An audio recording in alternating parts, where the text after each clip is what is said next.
Hi guys, har'aan tana lukkuu akka ajaa'ibaatiin akka isinitti agarsiisutti hojjedhee isiniif dhiyaadhe jechuudha. Lukkuun kun akkasumatti mi'aawu akkasumas akka jarrabdanii yookiin hojjettanii ilaaltan abdiin qaba isiniin jedha. Karaa salphaa ta'een lukkuu bilchaatu jechuudha. Bishaan keessatti akkamitti bilchaasine kan faranii bilchaatee fi kan bishaan keessatti bilchaates xariiqa garaagaraatiin yoo namni maaragaa hojjete tokkodhuma jechuudha. Andura faranii keessattis hojjedhee jira. Har'aan tana bishaan keessatti hojjedhee jira jechuudha. Kanaafi nyaanni kun akkasitti toluu fi isin das jedhu abdiin qaba isiniin jedha. Hangi viidiyoodhuma kan kootti akkana wajjin turtan kabajaaf jaalalaan isin gaafadha. Bilchaatinni isaas waan akka addaatii kara fuulduraattis hin agartan jechuudha. Akka itti bilchaate hundaayyuu isin mul'isuu danda'a. Turtiin keessan sifaan oolfaanaa ta'u. Rahmatullahi wa barakatuh. Warroonni amantaa biraa hordoftan ashamaa harka fuunee jaalatamtootaa fi kabajamtoota hordoftoota sifaan oolootu akkam jirtan nagaa qabdanii alhamdulillah yaanis nagaa qaba. Isinis baga nagaa jiraatanii kara fuulduraattis akka nagaa taatan abdiin qaba isiniin jedha. Warroonni jalqabaaf kara chaanaalii kootti dhuftanii subscribe naaf godhaa jirtan ana dhufu welcome kootta seenaa ta'a manni keessanii isiniin jedhee jira. Warroonni subscribe naaf hin goone asumaan subscribe naaf godhaa ofirraa kooti. Deebi'ee yeroo subscribe gootan irra dansaadha maaliidhaaf viidiyoon kamuu yeroo hojjetamu atattamumatti isin bira qabuu danda'a waan ta'eef jechuudha. Kanaaf subscribe like gochuudhaan nu bira dhaabbadhaa isiniin jedha. Anuma qofa osoo hin taane chaanaalii Oromoo hundaayyuu. Kanaaf har'aan tanaa viidiyoo xinnoo takkan qabadhee isiniif dhiyaadhe. Akkuma argitan fuuldura keessan kanatti kan qopheeffadhe kun lukkuudha. Lukkuun kuni lukkuu tokko cinaa isaatti addaan baqaqsee eega cinaa isaatti addaan baqaqsee akkuma argitan kana kinoo keessa isaa kanas jechuudha. Keessa isaa kanas addaan xiqqoo dhoosee jira. Isa qofa osoo hin taane kanasitti argitan kunillee keessa isaa kanatti addaan baqaqfadheen jira jechuudha. Kan gubbaa kanarra sababni isaa maaliidhaaf isinitti yoo kan fakkaatu ta'e jala kanaani kara lukaatiin jechuudha. Foon baay'ee waan hin taaneef atattamatti bilchaata. Kara olaanuu kanatti dafeen bilchaatu ansababa isa irraa keessa isaa hin baqaqse jechuudha. Egaa akkanatti lukkuu kiyya dhiqee seeraadhaan eega qopheeffadhee walakkaa isaatti baasee jechuudha. Maal akkamitti hojjechuudhaaf deemoo isinitti fakkaate bishaan keessatti hojjedha dura. Eega bishaan keessatti bilcheessee booda faranii keessa kaa'ee xiqqoo akka jabaatu godha jechuudha. Xariiqa kamiidhaan bishaan keessatti hojjetas yookaan jettan taate wajjumaan turra. Na wajjin turaa isiniin jedha. Lukkuu haalaan mi'aawu akkasumas haalaan bareedu jechuudha. Akkamitti akka faranii qofa keessatti osoo bilchaatuu hin dandeenye bishaan keessattis bilcheessanii xariiqa garaagaraatiin jira. Ani gizee tokko faranii keessatti jechuudha. Gaazii keessattis hojjedhee jira. Lukkuu bichaa har'aan tanallee lukkuudhuma bishaan keessatti eegee hojjedhee bishaan keessaa baasee xinnoo isii faranitti deebisee akkam akka ta'u wajjumaan ilaalla. Amma inni kun faadiidha. Bishaan hin qabu lukkuu kana dhiqee jira jechuudha. Bishaan itti naqadhee ibidda irra kaa'a. Kinoo akkuma argitan amma bishaan hanga natti naqee jira jechuudha. Egaa bishaan kanatti naqee gaazii kiyyeessoo isa gaazii banadheen jira jechuudha. Xiqqoo hin danfa. Yeroo danfu xuriin isaa gubbaa irratti ol ba'a jechuudha. Xiqqoo yaani akkas oomachaa'uu ta'eetiin xurii isaa gubbaa irratti ol ba'a. Xurii isaa kanarraa guuraa. Eega xurii isaa irraa guuree booda waan itti godhus wajjumaan kan qabu ta'a jechuudha. Maal akka itti godhus isinitti mul'isa as bishaan kana keessatti. Kinoo gosoota baharataa kan itti godhu hedduu akkuma argitan haala kanaan qopheeffadheen jira. Isinitti mul'isa. Isa kanaafi inni kuni daakkamaadha. Kuni fireedha jechuu kan daakkamin kan muuneedhaniini. Kinoo kan albeedhaan xiqqoo isinitti mul'isaa arguun jechuudha. inni kun tokkodhuma, kunis kasbaraa jedhama, kunis filfila soodadhaniini kana heelidha. Asitti kan argitan kun kurkumiidha, inni kun bodraa qullubbiiti, inni kun immoo yaani kan meksi jechuudha. Kanas ni qaba, kanas garfaallee warqa kanallee wanta hundaayyuu walitti kan daakamee jiru jechuudha. Asumatti kan argitan kun soogiddarraan kan argitan kun qurunfudiidha. Asitti kan argitan kun waraqi jedhanii innaa kan asitti argitan kun garfaadha. Haala kanaan jira jechuudha. Kanneen akkanatti qopheeffadhee jira. Amma yoo lukkuun kiyya naaf danfee jedhee xiqqoo kan gubbaa isaa irraa san irraa fuudheeti isa kanatti godha. Kanumaan bilchaata jechuudha. Boodarra eega lukkuun bilchaatellee waan itti godhu wajjumaan kan garuu ta'a. Ammaaf kana asumatti dhiisee gara lukkuu kiyyaatti hin deebi'a. Kinoo amma akkuma isiniin jedhetti yeroo danfuu xuriin isaa kanatti gubbaa irratti ba'a jechuudha. Haga foonis qabachuu baatu lukkuunis ni qaba. Kinoo kan argitan kun kan asirraa bu'e jechuudha. Haala kanaan akkanatti xurii kanarraan guuradha.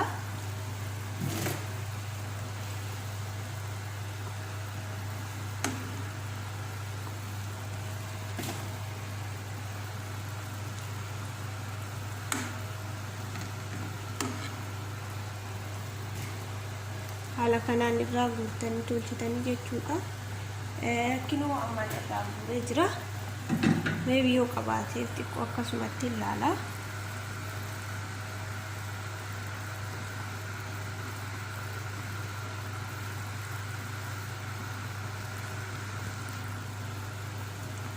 Kinoo ammas xiqqoo asitti deebi'een jira.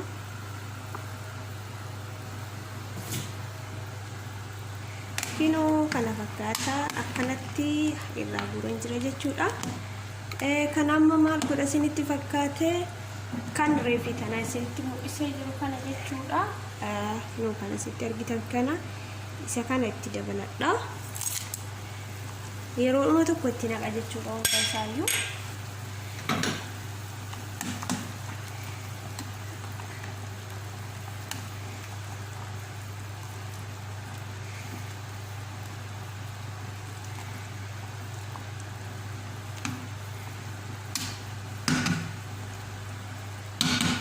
Egaa akkanatti walitti miksa'een ture. Yoo daftanii isiniif bilchaatu barbaadan ho'isa gaazii isaa kan jalaas ni guddistanii, laakiin garuu yoo yeroo dabarfachuu barbaadan xiqqeessuulee hin dandeettanii amma dafee naaf bilchaatu akka fedhu jechuudha. Ho'insa isaa kan gaazii jalaa hin xiqqeessine guddiseen jira. Kanaaf hanga nuuf bilchaatu walitti deebina. Naaf bilchaatee jira isinii mul'isuudhaaf fakkeenyaaf kuni albeedha. Albee kanatti geessuuqa ni argitan jedhee yaada. Kinoo haala salphaadhaan bilchaatee jira. Albeen haaluma salphaadhaan keessa seena jechuudha. Kinoo haala kanaan keessa seenaa bilchaatee jira jechuudha. Amma as keessaan baafadha. Amma isa kana kinoo kan argitan as qopheeffadhee jira. Inni kun akka kilineksii isinitti fakkaana. Kilineksii osoo hin taane kan faran keessatti itti hojjetan jechuudha. Lukkuu fidee as keessa kaawwadha. Kinoo as keessatti kaawwadhee jira jechuudha. Lukkuun akkana fakkaata. Bilchaatee jira. Isa kanan argitan jedhee yaada. Malla xiqqoo tana jechuudha. Maalitti godhuuf deemaa? Kinoo kana asitti argitan kuni bodraadha. Bodraa zafaraaniiti. Ani kana qaba ammaa fi osoo tokkoon jira kan kanarra sirrii diimata, osoo inni jiraate irra diimata. Laakiin kanaa illee hin diimata jechuudha. Asitti maal godha isiniif fakkaate? Zayitii asitti hin godha. Yookaan argitan kun zayitiidha. Bodraa kana sirriitti itti naqa. Akka sirriitti naaf diimatu jechuudha. Akkuma argitan amma bodraa itti naqaan jira. Kinoo walitti mixa diimessuudhaaf deemaa jechuudha. Sirriitti akkanaaf diimatutti hin dabalaa. Osoo kaan ta'e garuu xiqqishuma diimessa. Kun xiqqoo baay'een diimatu. Sababa kanaaf ani xiqqoo guddiseen itti godhee kinoo akkanatti haala kanaan itti godheen jira. Eessatti godhata naan jetta amma lukkuu kanarra diba jechuudha. Bismillah.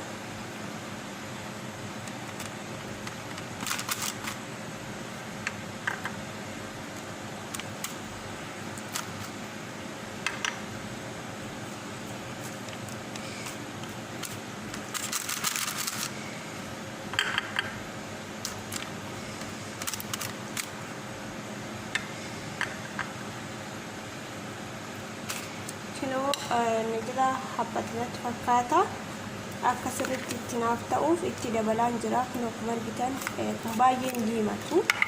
Osoo kaan ta'e wantuma xiqqootu naaf halluu jijjiira jechuudha. Kinoo itti dabaleen jira akka xiqqoorra naaf dhaabatu jechuudha. Sirriitti halluu naaf diimessu kinoon argitanii.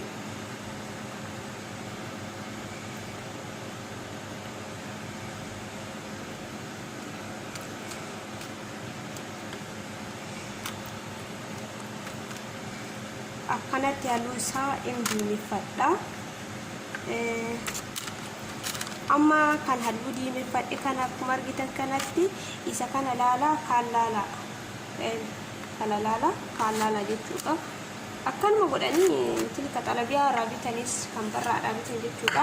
Dariiqaadhuma kana hojjetanii amma laala kan dibee kana diimaadha kun kan dibin diimaa jechuudha.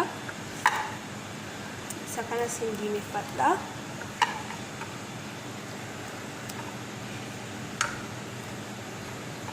Haaluma tokkodhaan jechuudha sirriitti.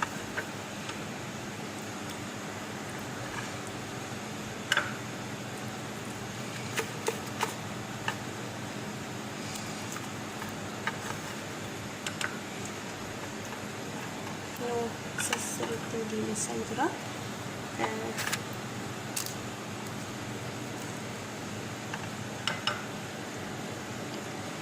Kinoo akkanatti jechuudha. Sirriitti akkanaaf diimatu itti godheen jira. Diimesseen jira jechuudha. Amma maal godha isin fakkaate farani keessa kaa'ee xiqqoo isii ho'insa gaazii kiyyaa gara gubbaa jala osoo hin taane hin banaa akkanaaf diimatu jechuudha. Kinoo dibee jira kana fakkaata. Amma ho'insa gaazii kiyyaa banadhee gaazii keessa kaa'aa jechuudha. Kinoo isinitti mul'isa gaazii keessa kaa'ee jira. Ho'insa isaa kan gubbaa kana banadhee jechuudha. Daqiiqaa muraasa booda bas haakunummaa irraa na goggoguudhaaf malee bilchaatee jira waan ta'eef lukkuun baay'ee keessan tursiisu jechuudha.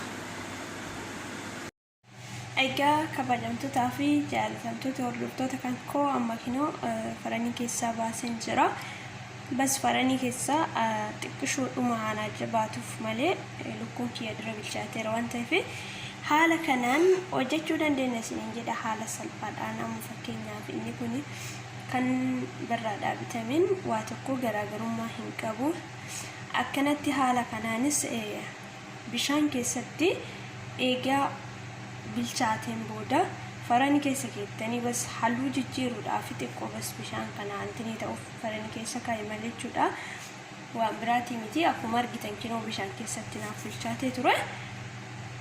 Kana fakkaatu isiniin jedhame. Anis hawaan akka addaati fakkeenyaadhaaf lukkuun kun bilchaatu dhabuusaa intini wayi itti suuqee isinitti mul'isa. Kinoo bilchaatu dhabuusaa kan asitti argitan kun silkiinaadha. Xinnishuudhuma asitti geessuuqeen argitanii kinoo haala kanaan bilchaatee jira.